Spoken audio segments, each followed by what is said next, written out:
Ladies and gentlemen, please welcome Ana Blanco of Link Up Global and Concordia board member and our esteemed panel.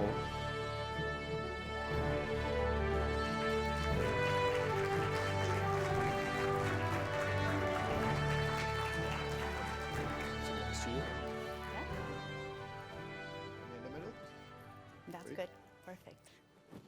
Excellent. Thank you so much. Welcome, everyone, for joining us, and thank you for joining us in this session. We're going to talk today about building trust in Latin American institutions.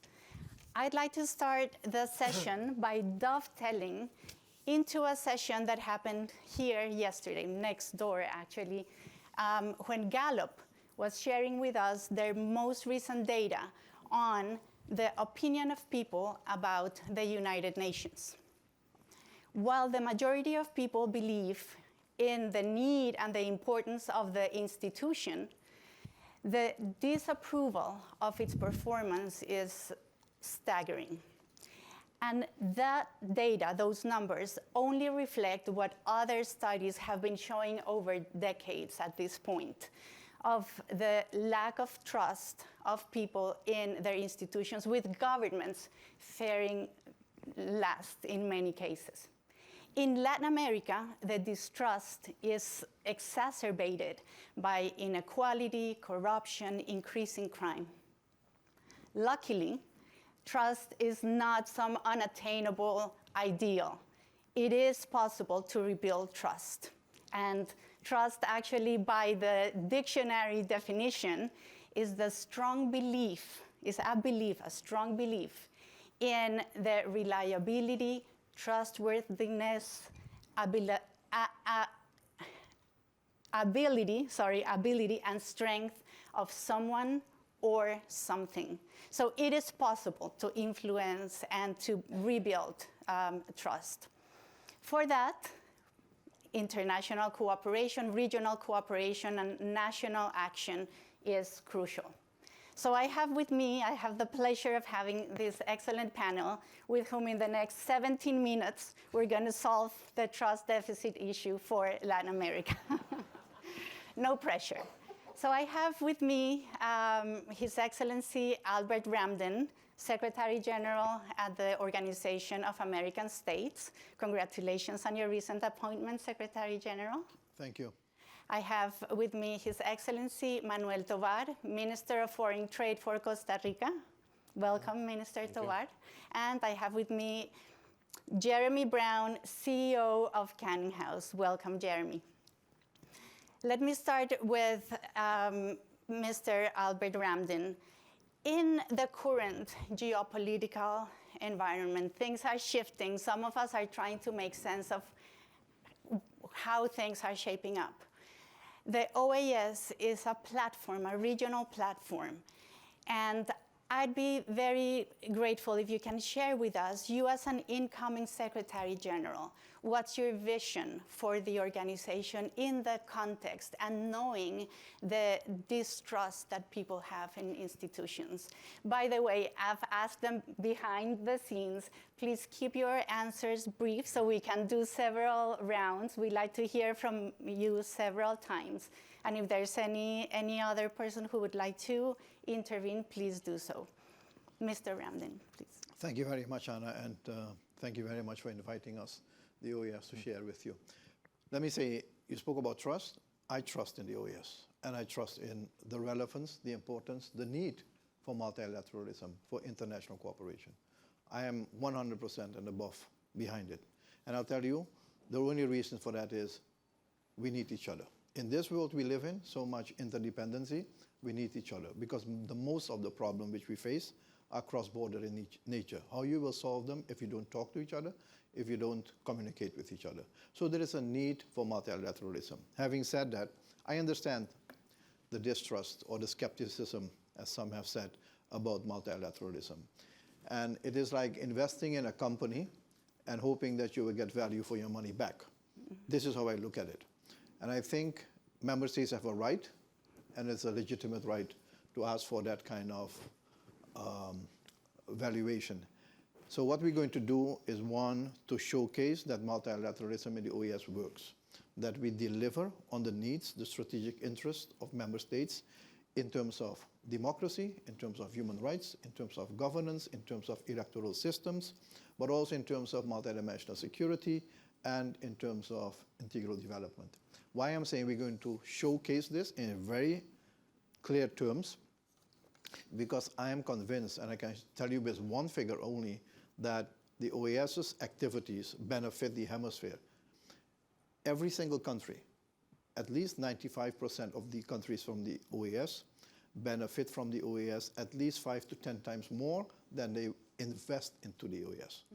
One example only, and then I'll stop. But there is absolutely a great benefit for member states in the OAS. One example, if we do an election observation mission to make sure that there is political stability, to make sure that electoral processes go well, you know how much it costs? On average, $300,000 US. Right. How much do member states pay into the OAS for the year? 40 to 50,000. So already with one project, they have earned back 6 times more than they spent into the OAS. That's a good return on investment. But I understand, because we did not do a good job in telling the story. So that's the second thing we'll do. We will tell the story where the OAS is delivering on the promise of international cooperation and regional cooperation. So I'm sure that in a couple of months, the distrust will change into strong trust. Excellent, excellent. I love the idea that you come in trusting the organization. That's leading by example right there and then the OAS as a multiplier, and then communicating. I like that very much. Thank you so much. Minister, for you, some of the studies that I read leading up to the trust conversation mention one way in which governments particularly can regain trust is through economic performance and eliminating somehow inequalities.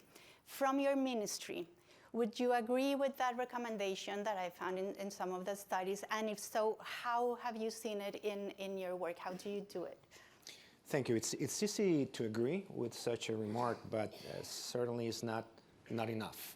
And let me just go back to Albert's first introduction, especially for a small country like Costa Rica, who has been devoted, and the survival, our own voice in the global context lies within a rules-based system. We also need to understand that multilateralism and the rules-based system itself is not the end. It's just a vehicle to address the common challenges that we face. Number one.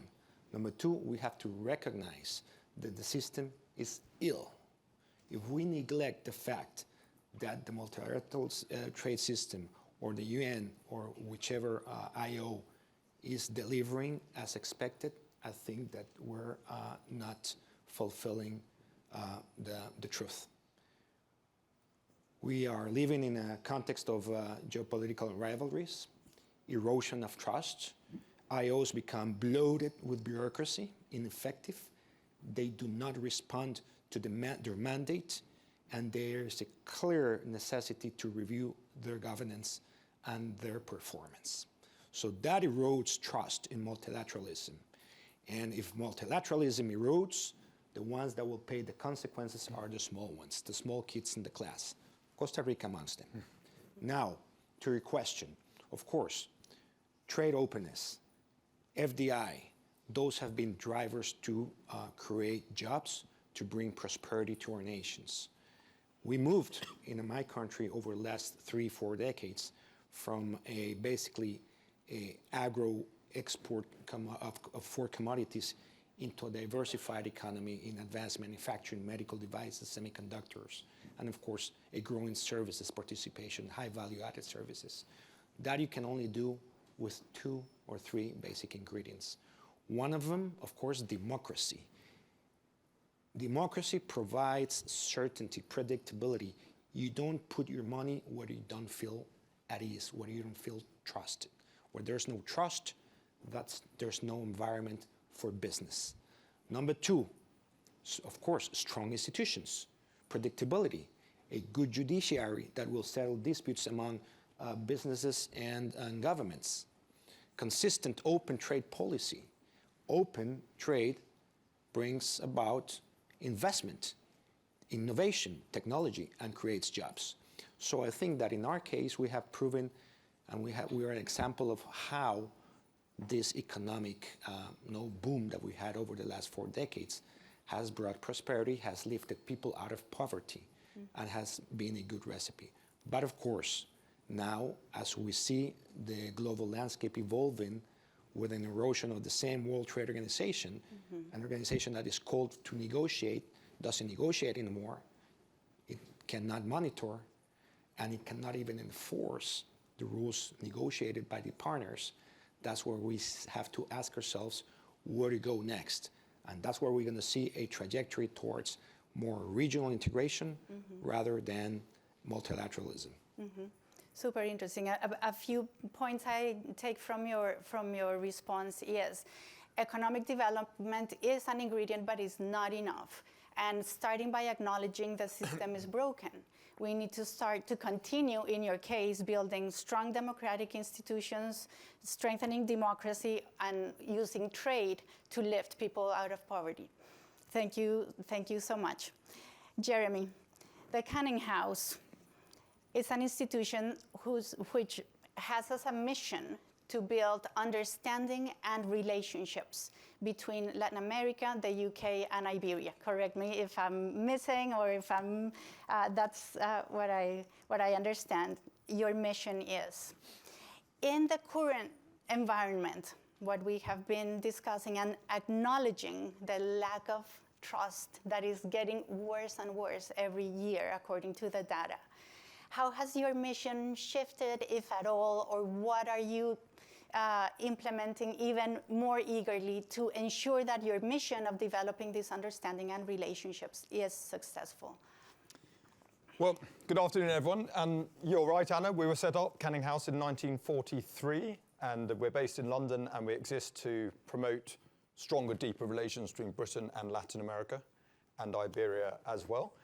And well, I speak as a British person. Probably the most dramatic severance of a nation state from a supranational institution the last 10 years is Britain leaving the most comprehensive union in the world, really, the European Union. And of course, if you listen to Donald Trump a few hours ago, just a few blocks from here, that was not a speech dedicated to supranational cooperation. And there's a lot of underlying great powers competition in a lot of what the president says. So, Albert has a job on his hands, and I think he's well equipped to perform it. I mean, I think there is a tension. There's a legitimate tension between how much countries collaborate to try and project a collective voice, and how much countries try and have their own distinct interests as determined by the separate electorates within each country.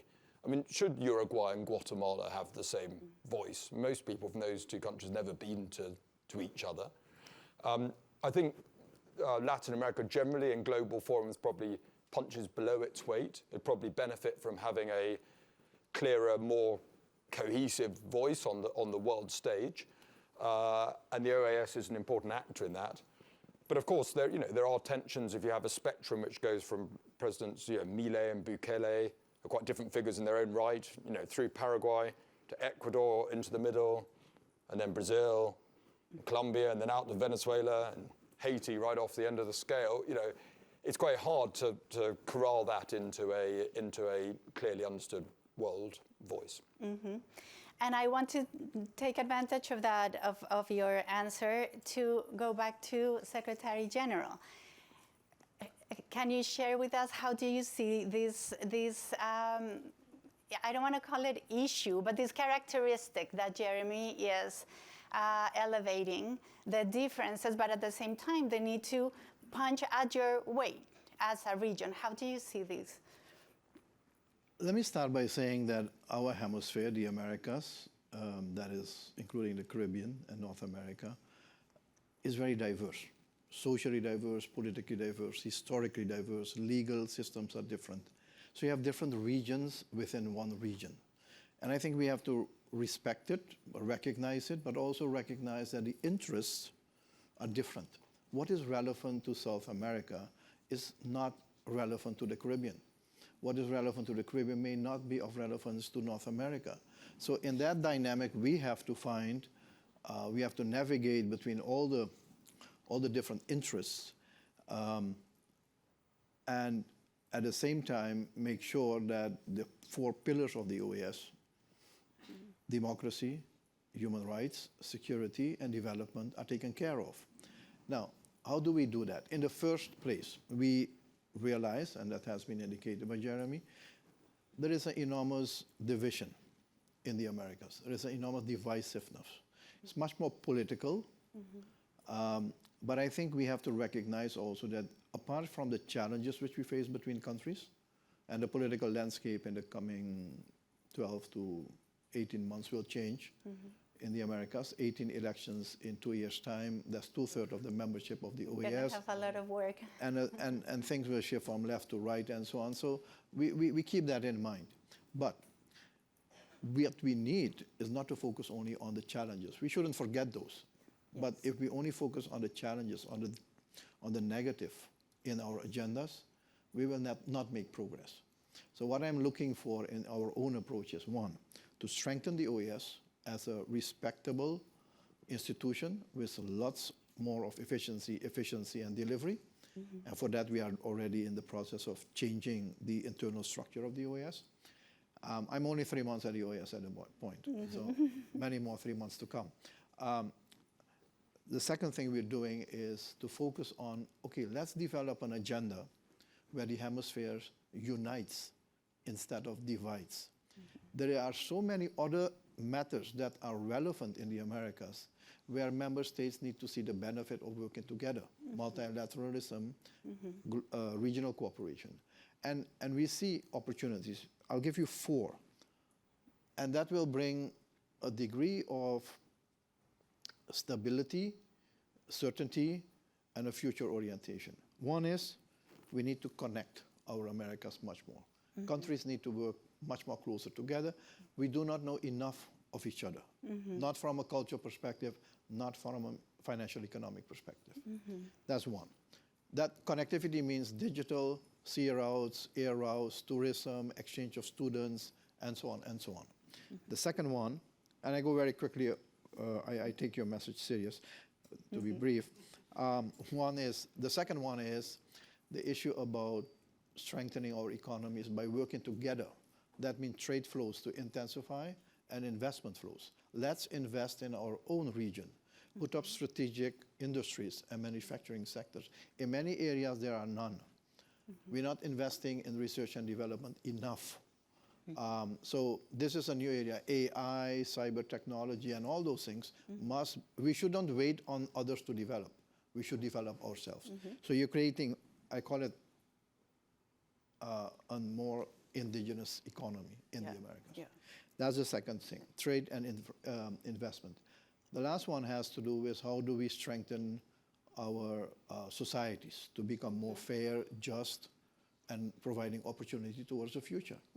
And that can happen if we focus on strengthening, and the assistance we provide already, state institutions, audit agencies, elections to make them more professional and more respected, pieces of legislation which we support. I mean, I will showcase really what the OAS is doing with a small team of people, good people, very respectful, but we are doing a lot to make this hemisphere safer. Last point, if the OAS did not exist, the challenges which we have faced today would have been more severe. So let's see the benefit also by recognizing the existence of the OAS. We'll wait to see on those 4 points, hopefully next year and this stage. Okay, so looking at the clock, they did warn us the clock changes colors, and I underestimated how stressful it would be to see the color change. So we are almost out of time, but I want to be able to place a last question for each one of you, starting with Minister, then Jeremy, and we close with OAS. If you could please think on one thing your institution could do this year before December 12th, thinking on the fact that people are not trusting institutions. And we are in a geopolitical environment that is shifting under our feet. What is one thing you could do in your institutions to help start rebuilding trust in people? Minister Tovar. Very easy. I mean, of course, for a trade guy, it's easy always to refer to what we're doing on our different trade negotiations. And certainly these are exercises that we always produce the outcomes hand in hand with the private sector. My constituency is the producers, or the exporters, the private sector, and of course consumers. So again, institutions and politics the trust in politics could erode, but the market still goes on, and the economy moves along. Sometimes I feel like they don't even need us. So, but again, we are in the process of concluding our accession into the CPTPP, which is a long-sought desire for Costa Rica to further integrate ourselves and expand our footprint in Asia and the Pacific. Of course, there's Britain there, there's North America, other economies, and that's the sort of things that we continue to do. In my country, the private sector and the civil society still believe in the value of markets and open markets because it creates jobs, it eases the pocket of the consumers, and it is about opportunities for our producers. So that's what we're putting our efforts within the next months to come. And one last thing, if I may, to respond to all. Yes, absolutely. One last thing, I'm sorry to take this time, but again, there is a very important necessity of further regional integration. We are not really integrated within the Americas. We have some exercises in Central America, the Central American Common Market, the Pacific Alliance, Mercosur, but we trade as a bloc, so we don't trade among ourselves. We exchange more with Asia and the Pacific, with China, with Europe, on the other side of the Atlantic, or the US. But there is an important need, and we have it all to further advance into real regional economic integration. Totally. The Europeans do it, and they don't even speak the same language. We speak. They all speak English. Well, no, but it's okay. So you elevate. Even though we left. Right, you left. Let me. I agree with I agree with the minister. I think that obviously there's leave aside a sort of pursuit of a sort of John Lennon-esque utopian integration and try and sort of boil it down to practicalities that people can see obvious benefits of, and I think trade integration is a clear and obvious benefit. As the Minister said, Latin America trades much less within itself than other regions of the world. I think Britain buys more wine from Chile than any Latin American country buys from Chile, for example, even though we're a long way away. And within those blocks, and Britain has slightly bizarrely joined the Pacific, the CPTPP, given that we're a long way from the Pacific, but Mexico, Peru, Chile are members. Costa Rica is aiming to be a member. British government supports that. Pacific Alliance, as was rightly said, I'd like to see that rehabilitated. Mercosur could do with a sort of shot in the arm as well. But that seems to me to offer. I mean, it's not just about trade. It's not just about commerce. There's a wider agenda around human rights and democracy and everything else that OAS is rightly concerned about. But I think in terms of demonstrating tangible outcomes that people can understand, particularly in a part of the world where there is scope for real economic growth and for reducing inequalities of wealth, trade is potentially a useful lever for demonstrating the value of international cooperation. Excellent. So alignment in trade and commerce with the additional component of multi-stakeholder public-private dialogue and integration of consumer you mentioned too.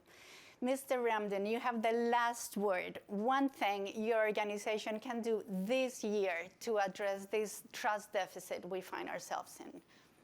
I'm happy the time is not running anymore, but okay.